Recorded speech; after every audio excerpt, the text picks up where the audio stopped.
Okay, there's been quite a few attempts to try and murder me now by the police, and they've all been covered up. And they're all because I have a child with an Asian police inspector's sister.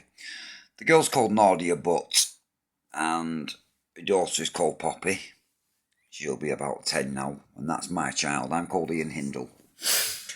And since the family have found out that the child's mine, they've been trying to have me murdered.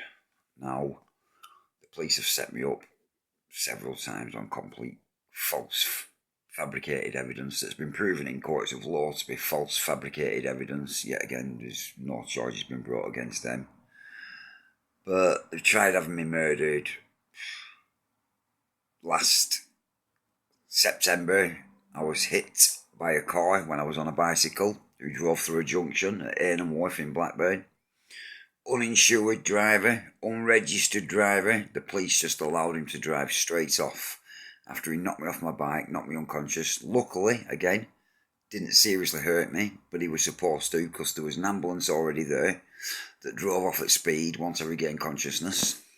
And there was 4 police officers already at the scene of the crime before it even happened that would not come over to the accident, even though there was 3 cars parked up on a busy town centre roundabout.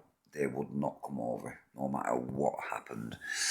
Now, I was set up on complete false charges that I've gone over before, saying my dog bit a 6-year-old Asian girl, and the evidence was complete fabricated evidence that was fabricated in a local mosque. That is it. That is supposed to be the 6-year-old Asian girl's leg.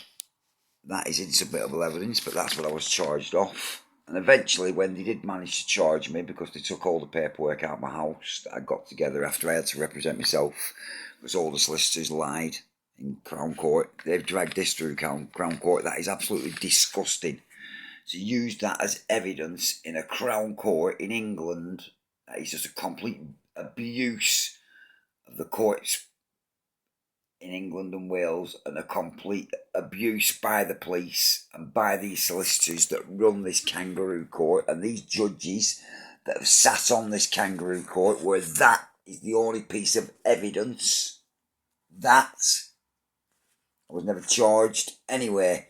When I was found guilty of that, I was put on community service about 20 minutes outside Accrington on a children's adventure camp.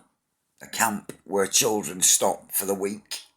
Girl guides and brownies, little girls, 6-year-old to about 13-year-old. I was put on there to do community service,